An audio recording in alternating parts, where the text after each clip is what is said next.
में कुछ लड़कों का ग्रुप था जो गंदे गंदे भद्दे कमेंट्स कर रहा था, लड़कियों को गंदी गंदी बातें कह रहा था। जेब से निकाला और चाकू पैर में मार दिया और वहाँ से फरार हो गए। इनाम के चक्कर में लोग चाकूबाजों को पकड़ा रहे, पता नहीं कितने लोगों को इनाम मिला या कितने लोग वाकई में जो चाकूबाज थे वो पकड़ाए हैं, समझ नहीं आता है। और आजकल दुर्ग भिलाई में अगर कुछ ग्रुप वाले हैं उनको बुरा लग जा रहा है तो भैया शामत आ जा रही है सामने वाले की। दुर्ग जिले के इतिहास के पन्ने भले किसी भी कलम से लिखे गए हों, लेकिन हो सकता है या लग रहा है पिछले कुछ दिनों से कि अब जो नए पन्ने आ रहे हैं उसे कटर से लिखा जा रहा है, चाकू से लिखा जा रहा है, तलवार से लिखा जा रहा है, तलवार की नोक से लिखा जा रहा है। यही सब चीज़ें चल रही हैं। और बात करें अगर दुर्ग ज़िले की तो करेंगे ही, साथ ही साथ अगर बात करें भिलाई की तो भिलाई जो एजुकेशन हब कहलाता था, कुछ दिनों बाद ये दोनों जगह कटरबाजों का दुर्ग और भिलाई ना साबित हो जाए, इसलिए इस खबर को बनाना बेहद ज़रूरी था। और इस खबर को बनाने से पहले आपको एक मामला भी आपको बताता हूँ। पिछले कुछ दिनों से कई सारे ऐसे मामले आए हैं जिस पे हमने लगातार खबरें बनाई हैं, दिनों रात खबरें बनाई हैं। आप लोग भी एक समय तक बोर हो गए थे कि अरे यार फिर कोई कटरबाजी, फिर कोई तलवारबाजी, फिर कोई चाकूबाजी। कॉमन हो गया है। कोई सिगरेट ले रहा है तो पैसा नहीं दे रहा है तो उसलिए चाकू मार दे रहा है, कोई किसी को 3000 रुपये के लिए चाकू मार दे रहा है, ख़त्म कर दे रहा है। तमाम सारी ऐसी घटनाएं आपने देखी होंगी। एक नया मामला आया है। एक स्कूल में एनुअल फंक्शन चल रहा था और वो पूरी चीज़ें डिटेल से बताता हूँ आपको। दरअसल दुर्ग का मामला है और दुर्ग में कोतवाली थाना क्षेत्र के अंतर्गत ऋषभ देव परिसर है, वहाँ पर सुभाष विद्या मंदिर है और वहाँ के बच्चों का एनुअल फंक्शन चल रहा था। एनुअल फंक्शन के दौरान कुछ लड़कियाँ मंच पर डांस कर रही थी। उसमें से एक लड़की जो डांस कर रही थी उसका भाई भी वहाँ पर मौजूद था और नाच गाना चल रहा था। इसी दौरान कुछ लड़के उसी भीड़ में, एनुअल फंक्शन जो देखने आए थे उस भीड़ में कुछ लड़कों का ग्रुप था जो गंदे गंदे भद्दे कमेंट्स कर रहा था, लड़कियों को गंदी गंदी बातें कह रहा था। ये सारी चीज़ें हो रही थी उस बीच सभा में। भाई को बुरा लगा क्योंकि बहन डांस कर रही है और लड़के इस तरह से कमेंट कर रहे हैं, तो भाई ने जा कर के उस ग्रुप को बोला कि तुम लोग ये सब करना बंद करो, गंदी गंदी गालियाँ क्यों दे रहे हो, काफ़ी लोग आए हुए हैं। उन लोगों को बुरा लगा। और आजकल दुर्ग भिलाई में अगर कुछ ग्रुप वाले हैं उनको बुरा लग जा रहा है तो भैया शामत आ जा रही है सामने वाले की। मतलब खुदा ना खास्ता आप और हम अगर वाकई कोई सामाजिक बुराई है और वो हो रही है और उसे रोकने के लिए जाएं तो हम लोगों को बुलेट प्रूफ जैकेट में जाना पड़ेगा और साथ ही साथ मतलब स्टील के जैकेट पहनने पड़ेंगे, कहीं कोई चाकू ना मार दे। इतना कॉमन, मतलब वो ग्रुप इतना गुस्सा आ गया कि उस लड़की के भाई के ऊपर हमला करने लगा, मारने लगा। साथ ही साथ उस ग्रुप में से एक के पास चाकू भी था, चाकू भी आम हो गया है, सब ऐसे ही लेके घूम रहे हैं। जेब से निकाला और चाकू पैर में मार दिया और वहाँ से फरार हो गए।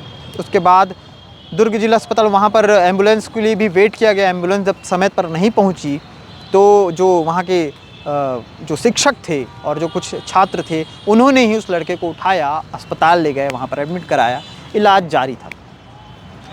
ये तमाम सारी चीज़ें इतनी कॉमन लगेंगी आपको और लगातार होते आ रही तो कॉमन लगेंगी भी बिल्कुल, लेकिन सोचिए कि अगर आप अपने घर पे हैं, नॉर्मल सी बात है, आपका बेटा अगर कहीं गया हुआ है, गलती से भी अगर उससे रोकते टोकते में ही अगर कुछ मुंह से निकल जाता है, किसी और वजह से वो हंस देता है किसी के सामने, कोई छोटी सी गलती जो गलती ना के बराबर वो हो जाती है और सामने वाला उसे चाकू मार दे, तो सोचिए क्या होगा। मतलब एक भय का माहौल तो है। एक तरफ जो दुर्ग पुलिस जो है नए नए आयाम गढ़ते आ रही है, एक तरफ जो लगातार जो है नए नए योजनाएं बन रहे हैं चाकूबाजों को पकड़ाने के लिए। चाकूबाज इस तरह से अपने आप को बड़ा सफ़ेद शर्ट पहन करके बहुत अपने आप को वो ऐसा समझ रहे हैं, ईमानदार समझ रहे हैं कि हम उसका पता बताते हैं, आप जाओ वहाँ पर। मतलब ऐसा हो गया है। इनाम के चक्कर में लोग चाकूबाजों को पकड़ा रहे हैं, पता नहीं कितने लोगों को इनाम मिला या कितने लोग वाकई में जो चाकूबाज थे वो पकड़ाए हैं, समझ नहीं आता।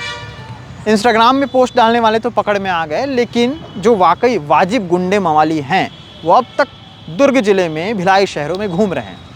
अगर बात करूं, सुबह सुबह अगर आप जवाहर उद्यान पहुंच जाएंगे जो सिविक सेंटर के पास है, एक तरफ बैंक है, बैंक के सामने है और दूसरी तरफ जो चौपाटियाँ लगती हैं, वैन वाले जो खाने फूड वाले स्टॉल लगते हैं, उसके ठीक सामने जो पार्क है, उस पार्क में आप जाइए, वहाँ पर चबूतरा बना हुआ है लाल रंग का। वहाँ पर लोग तस्वीरें खिंचवाते रहते हैं। आप वहाँ पे जाएंगे, उस चबूतरे के अगर नीचे झांकेंगे और आप पत्थर उठाएंगे तो आपको नशीली दवाइयाँ, नशे के ऐसे ऐसे खेप मिलेंगे और बॉम्ब फिक्स और ऐसे ऐसे मतलब लिक्विड वहाँ पर पाए जाएंगे कि आप खुद हैरान हो जाएंगे। अगर यकीन नहीं होता तो इसकी भी अपडेट में मैं जो खबर बनाऊंगा उस तस्वीर को बिल्कुल दिखाऊंगा कि क्या हो रहा है। अपने विज्ञप्तियों को बना करके 2-2 साल पुराने मामलों को ला करके पुलिस ये सोचती है कि वो बहुत बेहतरीन काम कर रही है। तो हाँ, वो बेहतरीन काम एक अलग दिशा में कर रही है, लेकिन कहीं ना कहीं ऐसे भी गुंडे मवाली हैं जो पनप रहे हैं। जो एक्चुअल लोग हैं वो पकड़ में नहीं आ रहे हैं। जो लोग इंस्टाग्राम पे अपनी तस्वीरें वस्वीरें पोस्ट करते रहते हैं वो पकड़ में आ जा रहे हैं। उनको समझाइश देकर छोड़ भी दिया जा रहा है। हो सकता है ये कटाक्ष लगे, लेकिन यही सच है। क्योंकि मैंने जैसे कहा कि अगर आपका बच्चा, आपकी बेटी, आपके बेटे जो ट्यूशन जाते हैं, कॉलेज जाते हैं, स्कूल जाते हैं, उनके लिए तो भय का माहौल है ही।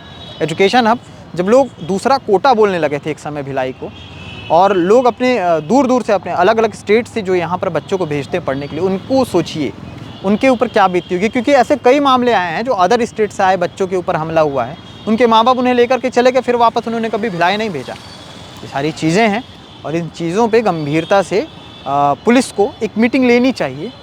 तमाम जो थाने के टीआई हैं, थानेदार हैं, उनको एक सुझाव देना चाहिए। हम जिस जगह पर एक खबर बना रहे हैं ये छावनी क्षेत्र है, और छावनी और खुर्सीपार में कुछ दिन पहले एक मामला आया था।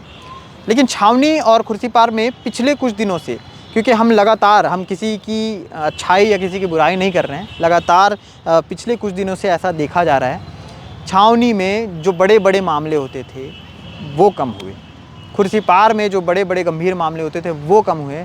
दकियानूसी अपने विचार के तहत कुछ लोग एक दूसरे पे ऐसा करते हैं, लेकिन ऐसा कोई नहीं कि एक ग्रुप जो है एक लड़के पे हमला कर दे चूँकि उसकी बहन के लिए वो लड़के गलत बोल रहे थे और उसने मना किया। सिर्फ ये सारे मामले हैं, और भी कई कई ऐसे थानेदार हैं जिन्होंने अपने सुचारू रूप से उस थाने के आसपास के जो क्षेत्र हैं, अपने जो एरिया है, उसको कंट्रोल करके रखा हुआ है। क्योंकि लगातार हम खबरें बनाते रहते थे, लगातार हम लाल बहादुर शास्त्री अस्पताल में अधिकतर हमारा समय बीतता था, जहाँ पर हर दिन कोई ना कोई शख्स आता था, लंगड़ाते आता था, पता चलता था कोई से मार दिया, कोई कटर मारा है, कोई चाकू मारा है, इस तरह की खबरें आती रहती थी।